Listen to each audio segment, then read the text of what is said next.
ন্যাশনালিজমের কারণে আমরা জার্মানিতে দেখতে পাই এত বড় মাস আকারের ডিস্ট্রাকশন হয়েছে। দেখবেন বিভিন্ন সিম্বল দ্বারা সেগুলো আরো পপুলারাইজ করা হয়। যেমন বাংলাদেশের একটা ফ্ল্যাগ কিংবা একটা জাতীয় সঙ্গীত। আদিমকাল থেকেই আমরা সংঘবদ্ধ হয়ে বসবাস করছি।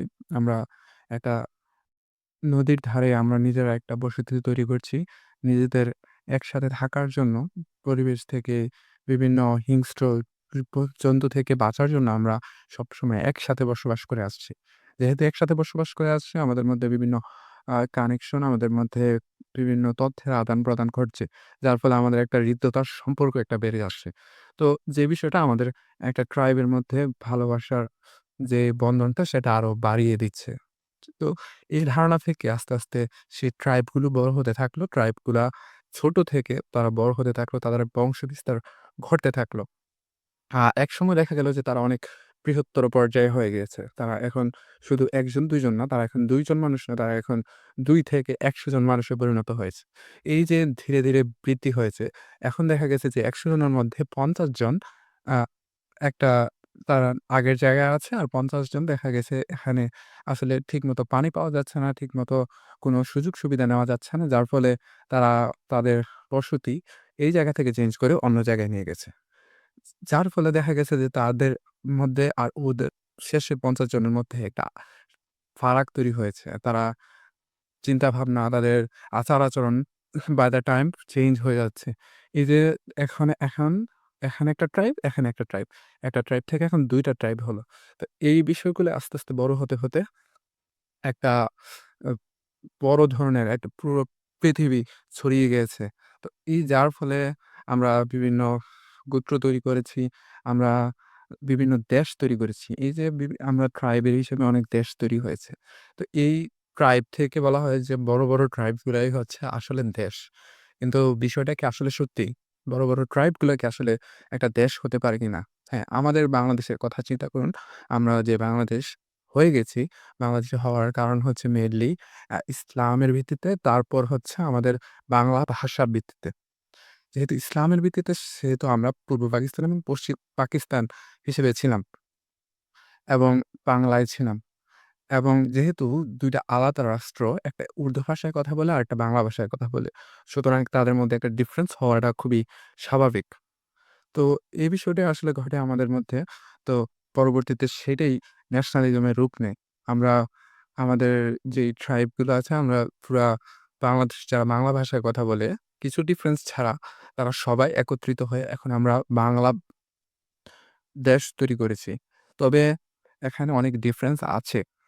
আপনি ধরেন ইউরোপের বিষয়টা। ইউরোপে কতগুলো দেশ। কিন্তু তারা আসলে কিসের ভিত্তিতে বিভাজন হয়েছে? অথচ তারা তাদের ভাষা কিন্তু সেম। তারা মোস্টলি তারা ইংলিশে কথা বলে। আবার ফ্রান্স এটা আলাদা। মোস্টলি তারা ইংলিশে কথা বলে। তাদের আ জাতি, গোত্র, ধর্ম, বর্ণ আসলে সেম। কিন্তু তারা আলাদা, আলাদা তৈরি হয়েছে। তারা ন্যাশনালিস্ট হয়েছে।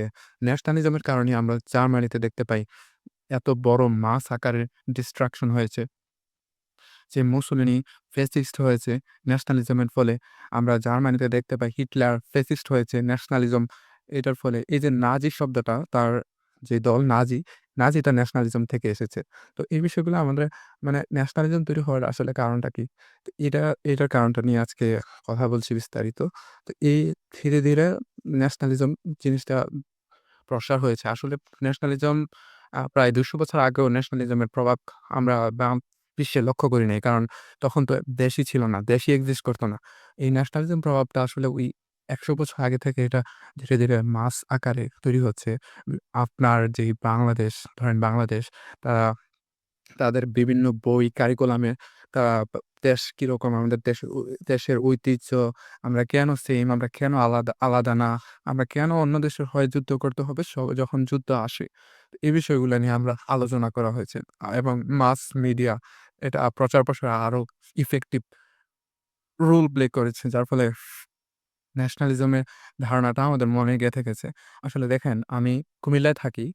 এখন চিটাগং আছি। কিন্তু আমি কুমিল্লা, চিটাগং, ঢাকা এর বাইরে আমি খুব কম জেলায় গিয়েছি। আমার পাবনায় যাওয়া হয় নাই। আমার দিনাজপুর কখনো যাই নাই। কিন্তু আমরা তাদেরকে সেম ভাবি। অথচ আমি এই জায়গায় কখনোই যাই নাই। এই যে বাংলাদেশ হিসেবে ন্যাশনালিস্ট করার কারণে ন্যাশনালিজমের যে আইডিয়াটা এটা পপুলারাইজ করার কারণে আমাদের এই ফিলিংসটা আসছে যে দিনাজপুরও আমাদের একটা এ জেলা এবং তারা আমাদের এক ভাই। এই জিনিসটা আমাদের আসছে। এই বিষয়গুলো আমাদের খেয়াল রাখাটা মানে এই বিষয়গুলো আমাদের মাস মিডিয়ার কারণে এই জিনিসটা হয়েছে। এখন দেখেন আমরা হাদিকে নিয়ে আন্দোলন করছি কিংবা খালেদা জিয়া মারা গেছে আমরা সেগুলো নিয়ে শোক প্রকাশ করছি। বাট আমরা কখনো খালেদা জিয়াকে দেখি নাই, রাইট? আমি কখনো হাদিকে দেখি নাই স্পেশালি কিন্তু আমি হাদিকে পছন্দ করি। অথচ আমি কাউকে দেখি নাই। ধরেন হাদির একজন মতিঝিলে ছিল। মতিঝিলে ও একজন আ এমপি হয়ে গেল। ও এমপি হলে আমার এদিকে কি লাভ আছে? আ একজন কুমিল্লার মানুষ হিসেবে আমার কি লাভ আছে? আসলে আমার কিন্তু কোনো লাভ নাই। কিন্তু তাও আমি তাকে ভালোবাসছি। এই যে ন্যাশনালিজম এর কারণে আমাদের ফেসবুকে আমাদের এই বিষয়গুলো আরো প্রসারিত হচ্ছে। আমাদের মাস মিডিয়া আমাদেরকে ব্রেইন ওয়াশ করছে যে তুমি বাংলাদেশে এক্সিস্ট করো এবং দেখবেন বিভিন্ন সিম্বল দ্বারা সেগুলো আরো পপুলারাইজ করা হয়। যেমন বাংলাদেশের একটা ফ্ল্যাগ কিংবা একটা জাতীয় সংগীত কিংবা এ ধরনের আরো কিছু যেমন আমাদের জাতীয় পাখি কি, জাতীয় প্রাণী কি এগুলা নিয়ে আমাদের অনেক বড়, বড় কথা আলোচনা হয়। এগুলার মাধ্যমে আসলে ন্যাশনালিজমকে একটা সার্কেলের ভিতরে নিয়ে আসা হচ্ছে এবং মানুষের ভিতরে একদম গোড়া থেকে ক্লাস 1 থেকেই আমাদের মাথায় ন্যাশনালিজমের যেই ইফেক্টটা সেটা আমাদের বুঝিয়ে দেওয়া হচ্ছে যে, "তুমি বাংলাদেশে থাকো, তুমি বাংলাদেশে এক্সিস্ট করো।" এই বিষয়গুলোই হচ্ছে মানে ন্যাশনালিজমের বীজ। তো আমরা যদি ন্যাশনালিজমের অ্যা কোর প্রিন্সিপাল গুলা দেখি, সেটা হতে পারে ন্যাশনালিজমের ফার্স্ট প্রিন্সিপাল হতে পারে আমরা ন্যাশনালিজম করি মূলত বিভিন্ন ট্রাইব কিংবা আমাদের ভাষা সেম হওয়ার কারণে। দ্বিতীয়ত আমাদের বিভিন্ন symbol, Bangladeshi symbol, Bangladeshi culture, বিভিন্ন ধরেন পহেলা বৈশাখ কিংবা জাতীয় পতাকা কিংবা জাতীয় সঙ্গীত এগুলোর দ্বারা আমাদের ন্যাশনালিজমকে প্রমোট করা হয়। থার্ড হচ্ছে আমাদের মাস মিডিয়া যারা বারবার বলা হয় যে বাংলাদেশ ঝুঁকির মধ্যে আছে। এগুলা বলে তারা আমাদেরকে আরো আ মানে একটা ভয় দেখিয়ে তারা আমাদেরকে মানে মুষ্টিমেয় করে রাখতে চায়। তো এগুলা একটা বিষয়। আরেকটা হচ্ছে আমাদের একদম ছোট থেকে মানে একদম 1 থেকে আমাদের কারিকুলামে ঢুকিয়ে দেওয়া হয় যে ন্যাশনালিজম।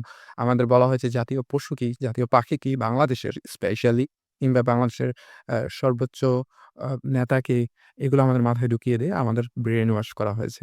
I think probably. তো এই বিষয়গুলোই আসলে ন্যাশনালিজমের অনেক বড় ইফেক্ট রাখে। তো এই বিষয়গুলো যদি আমরা একটু ভালোভাবে বুঝতে পারি, আমাদের ন্যাশনালিজম থেকে বের হয়ে আসাটা আশা করি আমার মনে হয় যৌক্তিক। আপনার কতটা যৌক্তিক মনে হয় আমি সেই জিনিসটা জানি না। তবে আমার মনে হয় ন্যাশনালিজম থেকে বের হয়ে আসা এসে আমাদের পুরা ওয়ার্লডকে সার্ভ করাটা খুবই জরুরি এই মুহূর্তে। যেহেতু আমরা গ্লোবালাইজড হয়ে গিয়েছি। আমরা বাংলাদেশে থেকে আমরা বিভিন্ন ইন্ডিয়ান কালচারের মুভি দেখছি।